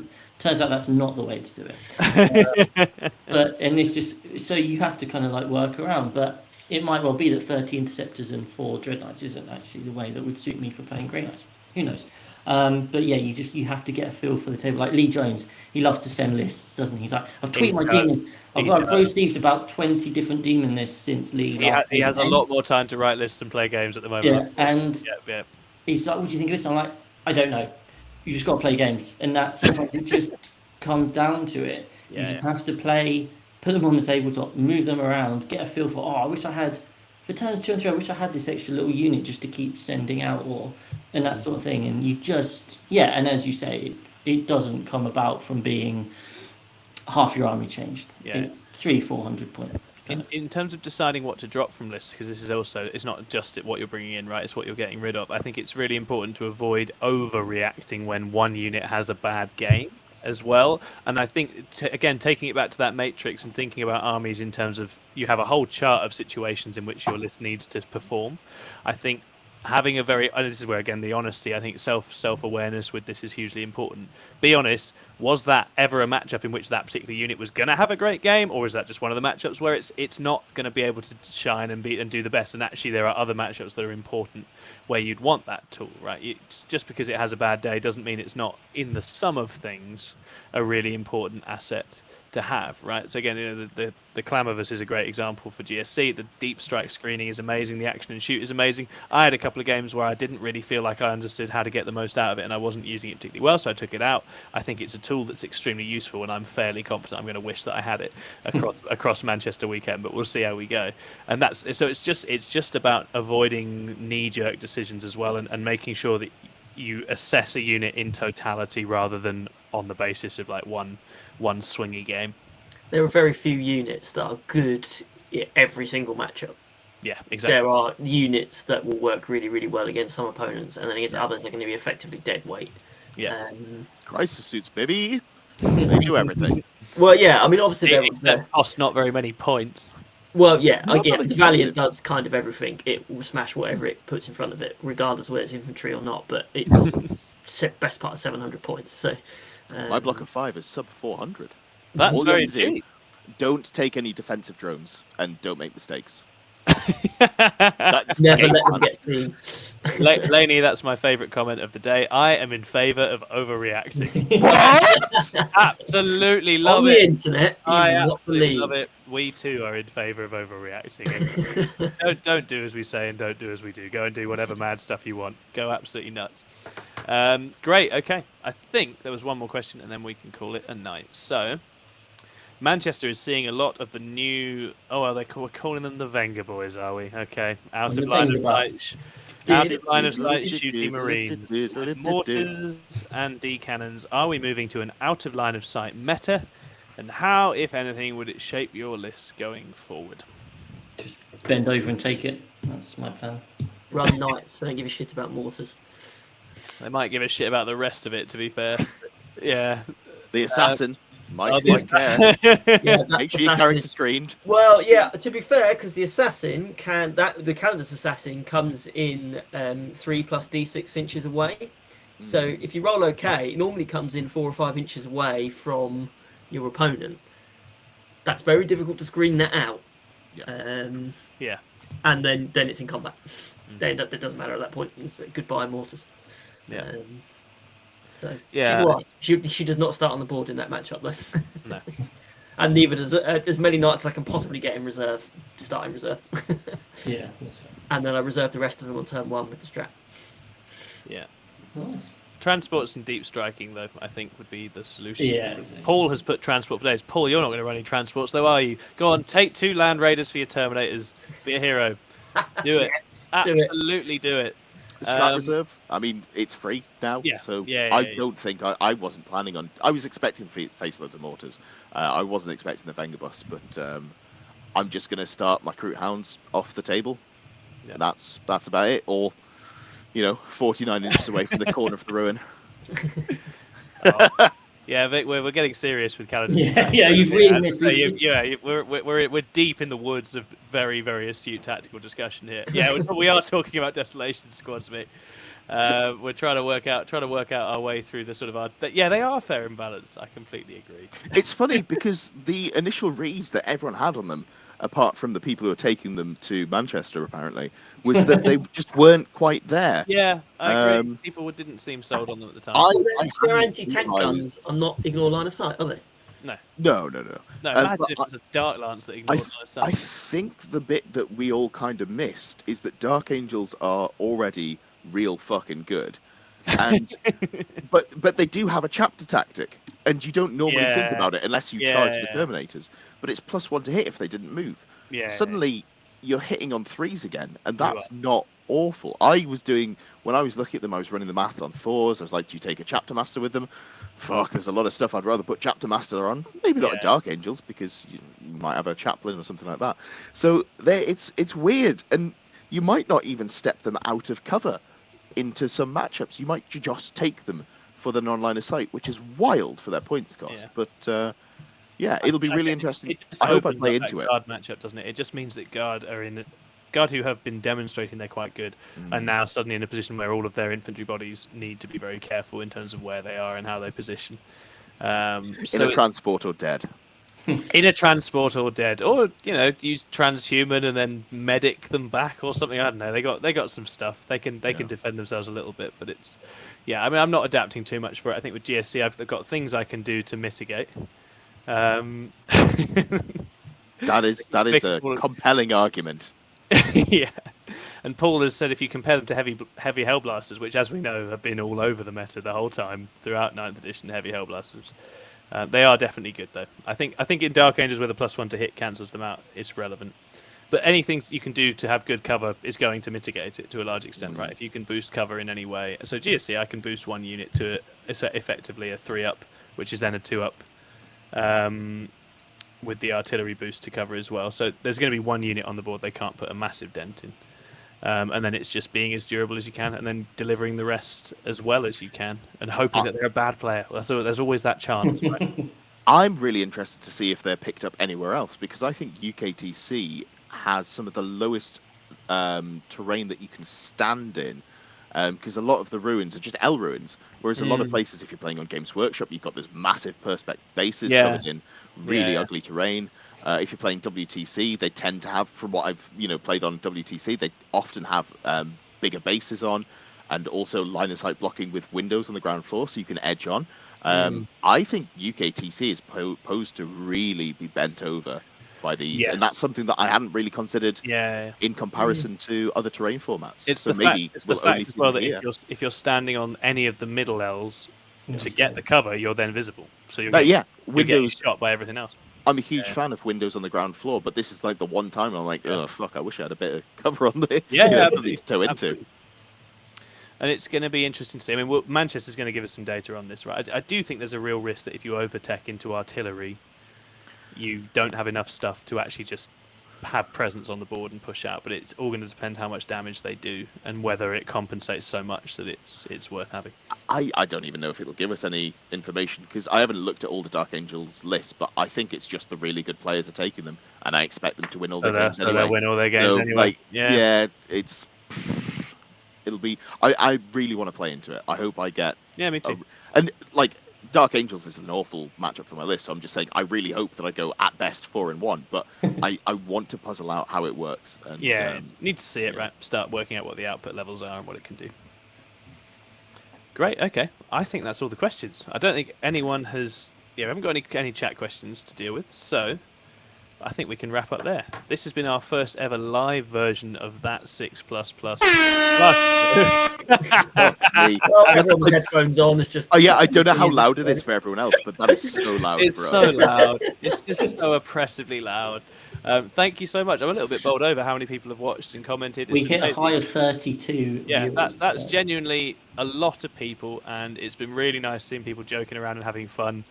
Some very fun moments. I really enjoyed Ed's extremely reasonable dialogue with Ollie. That was a fun moment. And I really... Ollie is the most sane Warhammer player. For him. Yeah, exactly. And Hit me up, Ollie, Laney's, anytime you I wanna am in chat. favour of overreacting as well. I think there's the very DNA of the community was sort of spoken to in that moment, and it's really, really nice. So thanks so much. Oh, thank you, mate. That's really lovely of you to say as well. Thanks, Swissley. Yeah, and thank you, Swissly. Was the free Votan patrol a dud or a mistake? That's fine, isn't it? Should we? That should be. We should definitely make the community vote on someone taking a Votan plugin patrol list to a GT and seeing how it gets on. I will volunteer to do it. I will take some. I will definitely.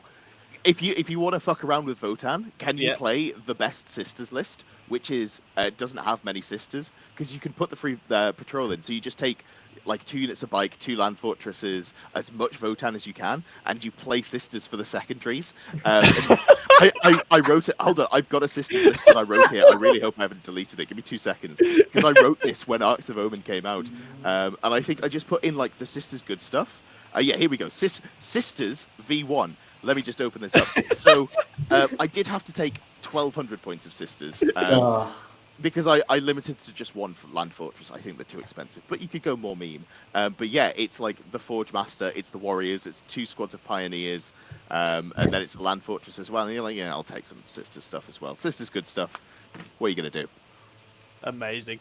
Absolutely. I'll send you that if you want to run it. Oh yeah, I'll give that a go. I'll absolutely run sisters and Votan. Why not? We can do it. Who has sisters? Oh, Jamie's. Well, Martin, my mate, also does. Oh, I actually yeah. quite like to run sisters at some stage because they seem very cool.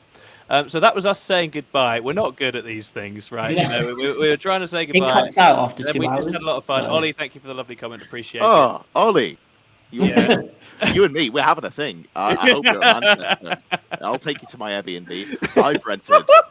I've rented a camper van, so we get wow. Were you actually in Yeah, Manchester? it was 35 quid. Oh, I was like, this is better than a room in someone else's house. I'm a big fan of the budget Airbnb, Yeah, I and like it. yeah, it'll be good. Can you drive it to the venue? No, but you could have it driven somewhere if you booked it for a week. I was like, Okay. you know what? I'm not ready for that commitment. No, that's fair enough. they won't let you drive it. No, That was actually something Hannah was, I wouldn't Hannah let was someone. talking about. Sorry, not a We should have camper a van. 6++ tour bus one day that Yeah, takes us oh yeah. takes us from GT to GT. Technically Or not a league. camper We van, do a it's a circuit, we caravan, do I a think. tour. Yeah, of yeah, all yeah, the yeah, different yeah. teams. Exactly. Oh, man. I think that'd be really funny. Yes. That's one for the future. We just need a couple more super chats, and then we'll be able to Yeah. get our tour bus. And we could Or, call and it the also end Venga this bus. broadcast at some Yeah, point. we do also need to end this broadcast. We're going to go now, but guys, thank you so much for watching. It's been an absolute blast. Really, really fun to do, and we will see you all again next time.